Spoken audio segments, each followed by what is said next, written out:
یه نفر گفته بود سوپو که خودمونم بلدیم رژیمی درست کنیم. اگه هنر داری فسنجون رو رژیمی درست کن. منم سینه مرغ رو خورد کردم. پیازم نگینی خورد کردم. گردوها رو ریختم روی سینی و گردوها رو هم خورد کردم.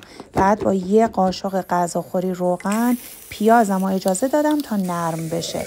پیازا که سرخ شد زدم کنار رو توی همون یه قاشق روغن 2 طرف سینه مرغ و هر طرف رو 10 دقیقه سرخش کردم. بعد بهش زردچوبه اضافه کردم. بعد گردوهای خورد شده رو اضافه کردم و رب انار زدم.